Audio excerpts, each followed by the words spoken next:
Hello, everyone. My name is Brae Wyckoff. I'm the director of Kingdom Writers Association, and today we have another author spotlight, and we have Nathan Keys, an award-winning epic fantasy writer of this amazing book that we're going to be talking about, The Epic of Marindel Chosen. This is book one. He's working on book two. And you definitely want to get this on Amazon, Barnes and Noble. It's a thick book. It's a great story, fantastic allegories, and we're going to be exploring that more with Nathan as we go through this interview. But I wanted to introduce you guys to this amazing man of God. We've traveled the world together, right, Nathan? Oh yeah, yep, all over. Yeah, we've been to Israel and Oxford and we look forward to many other places to go around the world together, as Yeah, writers and as friends. And so I've got a bunch of questions for you, Nathan.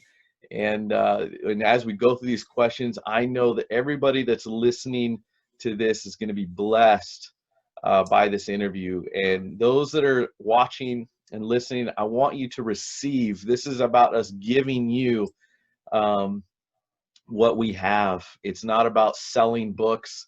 It's about giving what we have, what God's given us to bless you. And we appreciate all of you yeah, tuning in and listening to this because it's important for us as authors and writers to get together, encourage, equip, and empower one another. And that's what we do at KWA.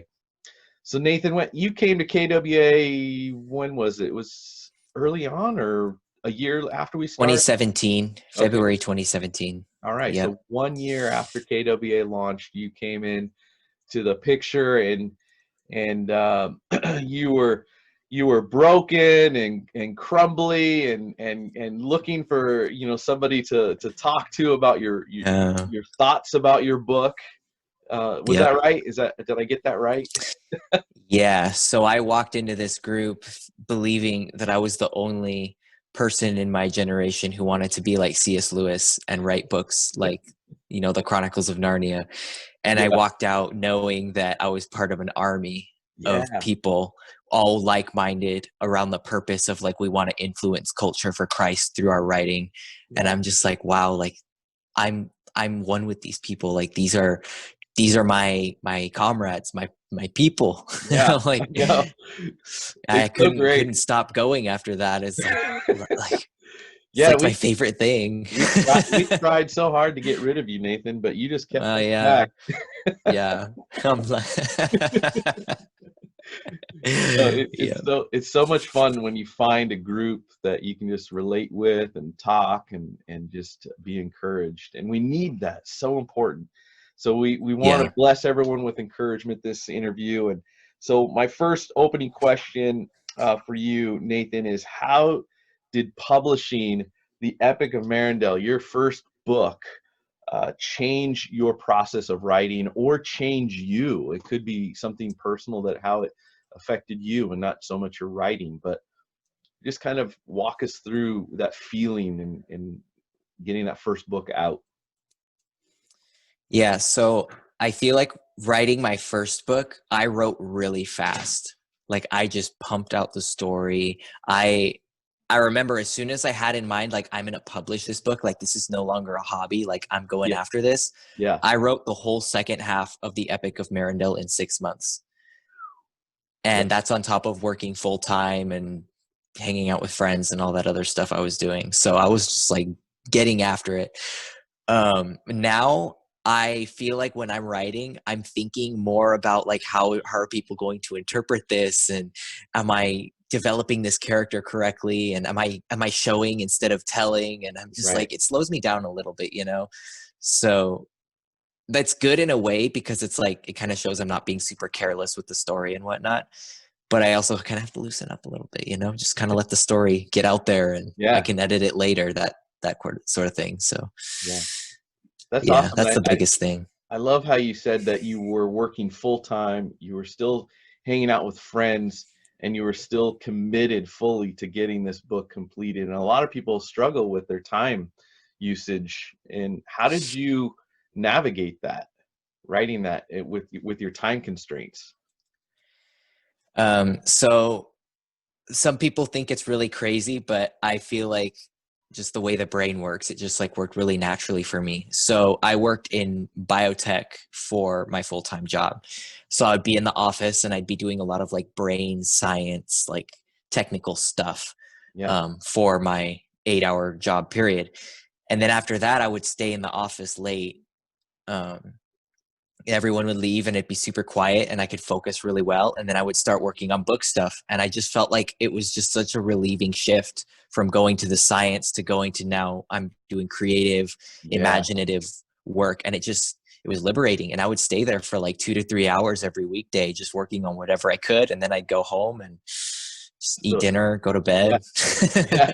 Every day. That's awesome. You were committed. Once you get that commitment, there's no holding you Yeah. back. And you really have to dig deep to get that commitment. Like you said, I'm not going to treat it like a hobby.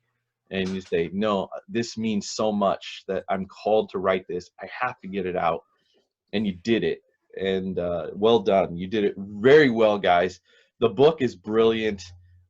You need to go on Amazon, check out the reviews that are coming through for Epic of Marindale. And if you've read Epic of Marindale, please leave Nathan a review on Yes. Yes, Amazon. And please. reviews are so important for authors, guys. And you'll know when you get your book published how important they are. You don't realize how important they are before you publish, but then you publish and you're like, Mhm. oh, these are important. Yeah. So bless Nathan with the review, but bless him by buying his book and diving in for an epic adventure. It's fantastic. He's done a lot of research with the samurai. He's got that samurai influence in there with the fantasy. It's brilliant. Love the Mhm. character development. So okay, Nathan, you wrote your first book, and it took you a while, just kind of formulating, getting together. And that second half, you kind of pumped out in 6 months. But there's so many things that happen when we write a book and leading up to getting it finished. What were some of the common traps or some type of traps that you ran across as an aspiring writer that we should look out for?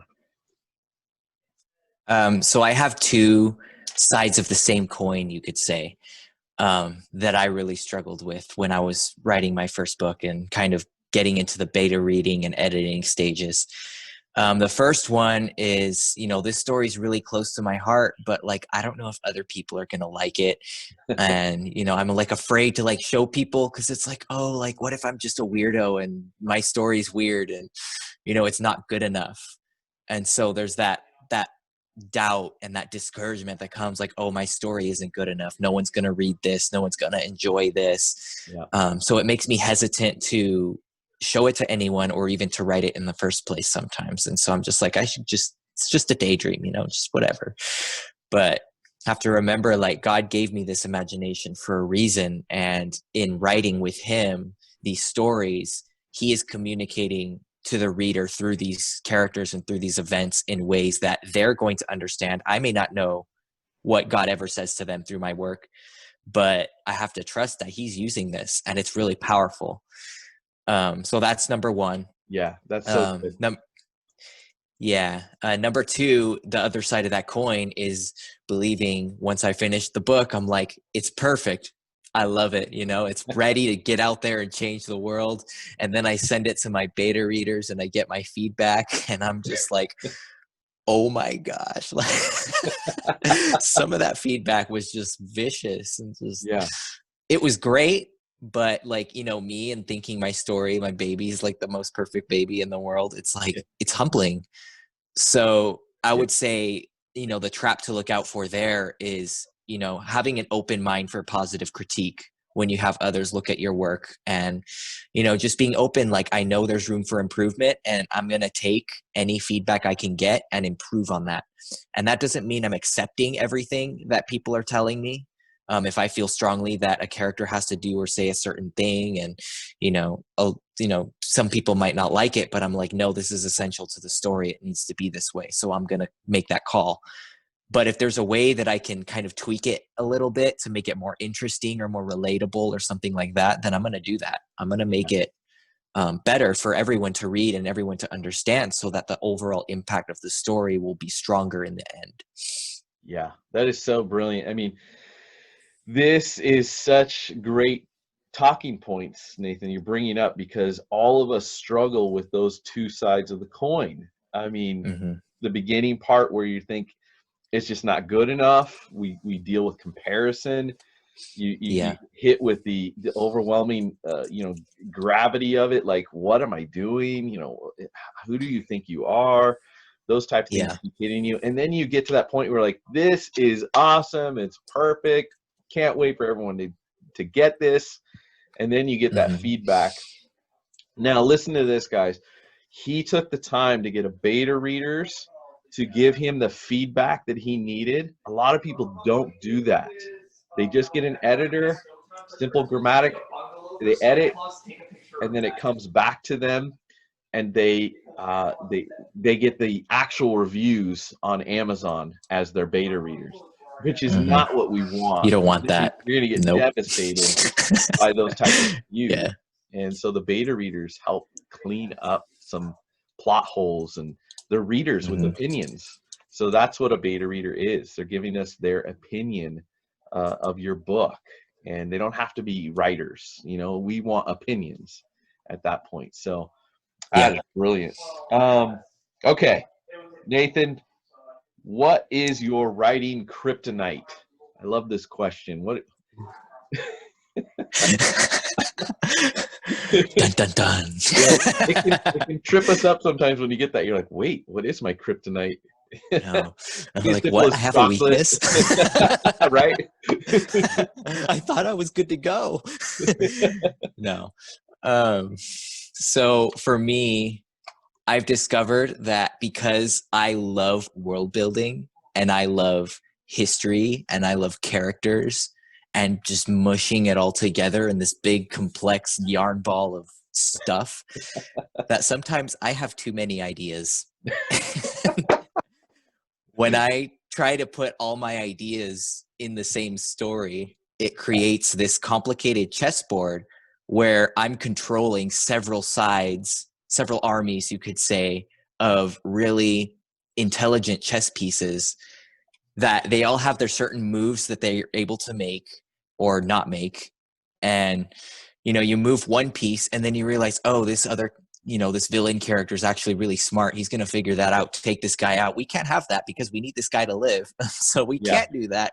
And so it's like I run out of moves, it feels like sometimes. And so I'm like, I made my story way too complicated. I need to scale back, or rewrite something, simplify this, make it more streamlined. So with book 2 specifically, which I'm working on, the Epic of Marindel book 2, that's been a huge problem I've run into, is I trying to cram so much into the plot that it's like, I don't need all these characters and I don't need all of this, info dumping or whatever. Yeah. So it's like, I got to cut some of this stuff out and really focus on the main plot as much as possible. So for me, that's what slows me down in writing, is trying to do everything at once. That's awesome. That's awesome. And I love Yeah. you have such a heart for the storytelling, and as every great storyteller, we want to just give them all that we know, right? We just want to throw everything at them. And the best storytellers are the ones that can pull back and give you just enough, and what's needed to get through that story and get that story just verbalized so well, that is so fluid. And when I was reading your book, Nathan, I felt like you were writing your story like a Jedi Knight with a lightsaber. Like, there was just such a fluid movements were just so fluid and spot on, and the character development and the crossovers, and there's such a deep intellect to you, and you wrote it beautifully through the Epic of Marindel Chosen. So well done. Thank you. All right. So you had a lot to go through. I'm going to do it's a follow-up to almost your kryptonite. What was the hardest scene or chapter to write for you? Yeah. So in the Epic of Marindel, Chosen, the first book, um, there's one chapter that I had to rewrite 3 to 4 times because I could not figure it out for the life of me. And that is chapter 15, called The Shipyard Showdown. Oh, really? Um, Okay. yeah. So this is the first major battle scene in the Epic of Marindel. Yeah. And you have characters that have been developed for a few chapters. So, there's some substance to them, and they're meeting in this battlefield, and, they're talking, they're negotiating, and then just everything falls through and they start fighting. Um, and for a while, I couldn't figure out, what are they fighting for exactly? Like, Yeah. who's fighting who? And, how do I want this to turn out in the end? So remember this Yeah. chapter, everybody, when you There. get this book and you read this chapter, how and it's fun when you read a chapter and you hear from an author that he had several rewrites and it was a tough chapter to write, because then you'll appreciate it even more. It's like a little hidden gem that you come across. I'm looking forward to going back and just rereading this chapter to remind Yeah. myself of the pain and suffering that he went through. Yeah. And what's cool too is that I've had some feedback, like people telling me like some of their favorite scenes in the book, what that shipyard showdown is one of them. And Yeah, they're saying it's such a good fight scene. Like I'm able to follow like the actions and like, feel right. with the characters as they're going through this event. And I'm just like, wow, you have no idea how difficult that was to pull off. Wow. It was like, I'm thankful. I'm thankful it Yeah. worked in the end. Yeah, So you fought hard for it. yeah, You fought and now you're yeah, seeing the fruit of it, which is awesome. yeah. Okay. Another question. What does literary success look like to you? This is always a fun one when we're talking to authors. What does it look like to you, literary success? What does that mean to you? So for me as an author, my goal is to write stories that not only captivate the readers, but bring them hope and purpose. And so what that means to me is I don't want to just write stories just to like throw it out there and entertain and, just add to the millions and billions of other epic fantasy stories that are out there just because I can. I'm writing in a way where I want readers to come away feeling hopeful and like they can relate with the characters in their struggles, in their adventure, and find the same hope that the characters are finding, Wow. ultimately in Jesus Christ, for their lives. And so when I think about literary success, I think about leaving a legacy where, people's lives are transformed after reading my book. And, just the thought of that, of people like encountering God or finding freedom in depression or anxiety or something like that after reading my book, I'm like, wow, that is such a blessing. Like, that's what I want. Yeah. I want to hear those testimonies. I want to hear those stories. And, looking back, like after I'm gone and, my books are maybe they're still around, maybe they're not, I don't know. But, I want my legacy to be like, he wrote really amazing stories that blessed people and transformed their lives for good. Right. And that's success for me. Wow. That is so spot on. And I love it because in his book here, it's and he brings it out even in this interview is it is his dream, Nathan's dream and vocation to write empowering stories that will not only captivate readers, but leave them with hope and purpose. And that's powerful, guys. It's not just just a cute thing to say. This is something that matters. There's a heart behind this, with Nathan and Mhm. as kingdom writers, as we're going through life and navigating life with Christ, what we write is for the King and his kingdom, not our kingdom here.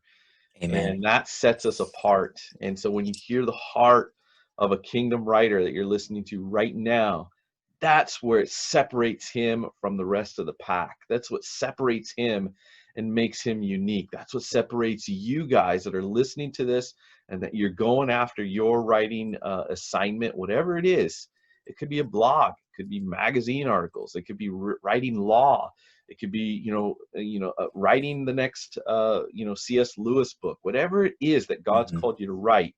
We write it for him and to bring him glory.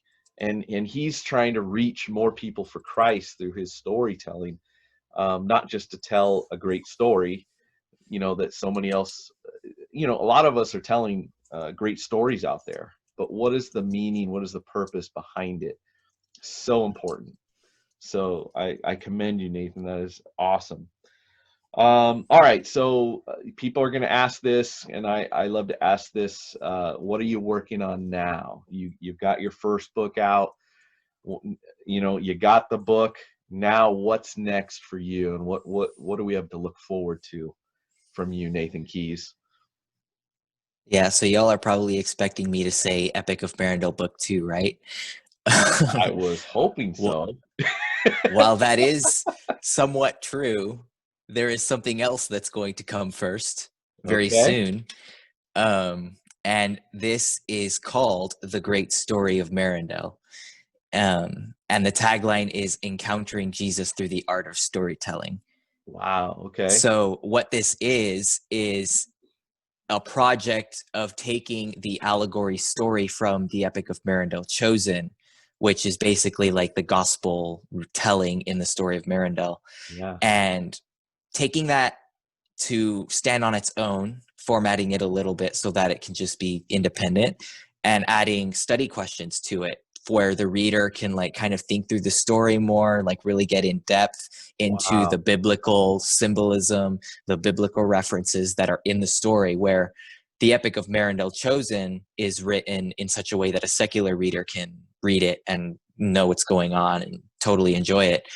But for a Christian reader who wants to go more in depth and be like, I want to know, what does this character stand for, like biblically speaking, or like what does this event mean biblically speaking? And Yeah. so now the Great Story of Marindel is going to give them that, so they can go really in depth into the story. They can pray through it. They can read their Bible, like read the verses for themselves, and just really get their faith enriched through this story.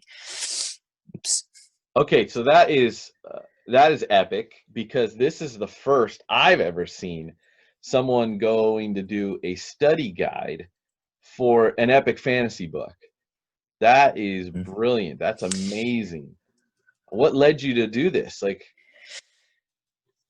the main triggering event, I believe, was earlier this year in February, thankfully, before the world shut down. yeah, I had the privilege to speak at my alma mater high school in an English class. And the topic for me to speak on was A, my author journey. How did I become an author? And B, what are the literary influences behind the Book of Marindel? So I'm delivering this talk, and it's like I'm giving it 6 times in the same day. It's like a 20-minute thing. It was exhausting, but I had so much fun. And, I had different students and teachers coming up and, telling me how amazing it was and how they were blessed and all that. And one of my biggest takeaways from that day was seeing like, wow, there is such a great need and a desire for good Christian literature to get into these school systems, and for kids to like have something that's, different from like their normal mainstream literature that they're just like accustomed to reading, but that's going to get their creativity going, and it's going to get them seeing and thinking about God in different ways that aren't necessarily, you wouldn't encounter this in a religious setting like church or chapel or something like that. And so my teacher whose class I was speaking in, he actually said like, I would love to get this book, The Epic of Marindel, on the curriculum if I can. wow. And I'm like, that's a 600-page book you're talking about. I don't know if the ninth graders are going to be down for that. Yeah, exactly. but I was like, it got me thinking. I was like, what if I could create something to fill that? I know maybe the Epic of Marindel in its current form might not be the best fit for that. I appreciate the compliment and all that, but when I wrote The Great Story of Marindel, it just takes the story of Jesus basically in the Marindelian version. And it's like, it's not formatted completely yet, so I don't know how many pages it'll end up being, but 100, 200 maybe. So pretty short, and it's got the questions in there. So you got the questions in there. The teachers can, format their curriculum around that. Super easy. Like they don't have to really create anything new for it unless they want to. Right. So I made it so that it can be used in this setting very easily. Also for Bible studies, personal devotional, anybody wanting to go more in depth into the story. So That's fantastic. So you're creating a marketing avenue to reach those in schools, Hmm. and small groups or book clubs. So that is the Holy Spirit Hmm. doing Oh this, yeah. because Yeah. sometimes we can't make this stuff up, but it comes through encounters. You had an encounter, and that triggered something. It was like a spark, Hmm. and Yeah. now we're going to see the fruit of that. So that is amazing, guys.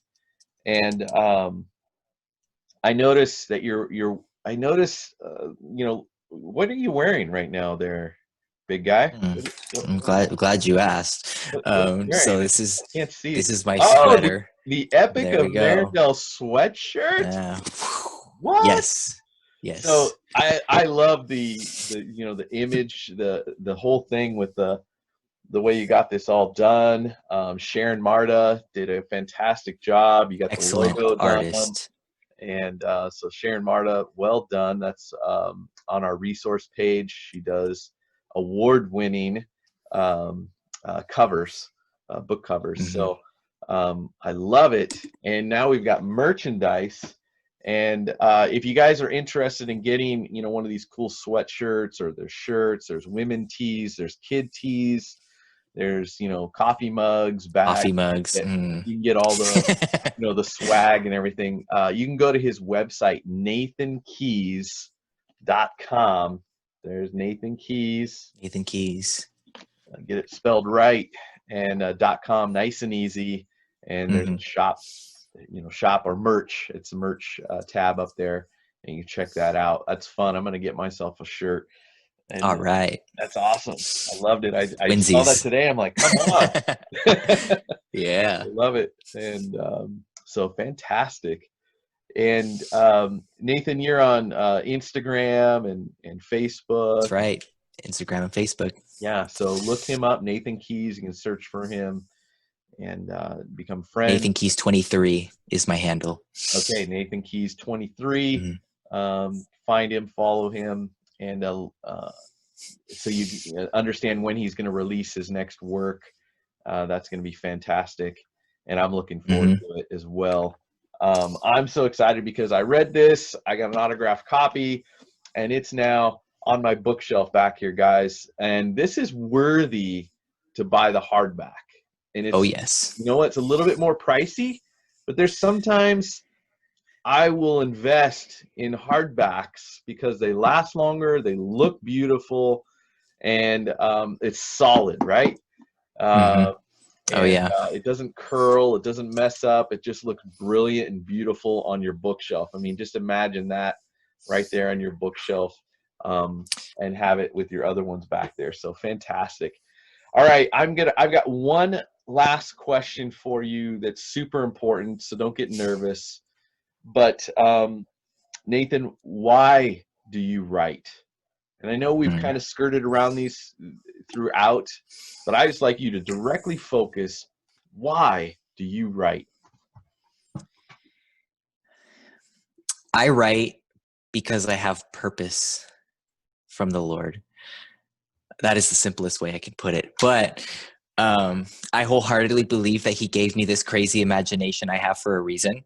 Yeah. And it took me a few years to figure out that I could actually put it to work for the kingdom of God, by writing stories that bring people hope and purpose. Yeah. So now, before I would write and just be like, oh, I just want to get these stories out of my head and, see what happens. And that's cool. Well, it's fun Yeah. for me, edifying for me. Right. But now that I have this understanding that this is what I'm called to do, I write with the intention of blessing others and creating something, works of art through storytelling that are going to impact people in ways that, areas they need freedom in, or introducing a facet of God's character that maybe they've never experienced before, that's going to bless them. And, maybe providing this hope-filled adventure story when they're in a dark time in their life where they don't have any hope and they need to partner with these characters to go through something that's so tragic and so impossible. Wow. and to through them find that there is hope, and they can find hope in Jesus Christ, and they can overcome. So Wow. that's why I write. Yeah. When people make statements like that, I'm ready to bawl like a baby right now. Seriously, it's just, you can feel the anointing, you can feel the Holy Spirit, you can feel the power behind your words, that you mean it, Nathan. And you're just loving the fact that God's positioned you in this place, and you're a kingdom writer, but you're also a kingdom warrior, doing battle against the supernatural through your writings. Your writings, our writings as kingdom writers, are doing battle against the supernatural, invisible forces out there. And Nathan, you are part of the scribal army that God is rising up right now, all around the world. And it is such an honor to be running with you and to stand beside you and to fight alongside you, Nathan. You are a blessing to so many people, and more people that are going to be reading your books and sharing it. And I love it. So fantastic. Thank you for this interview. Thank you for releasing your heart. And encourage everyone to go to nathankeys.com, pick up his book. It's on Amazon and Barnes & Noble, ebook, paperback, and hardback. Any final thoughts, Nathan, before we check out? I miss this. I know we're all in a pandemic. Been a long year. It's been a long year, and we miss seeing faces and giving hugs and high fives. Let's talk about books more. Yeah. Yeah, we want to talk about books and stuff. So, all right, Nathan, you are a blessing, my friend, and we look forward to the many things that are coming out of you, and keep fighting the good fight. All right. Yeah. Thank you so much. All right. Blessings, everyone.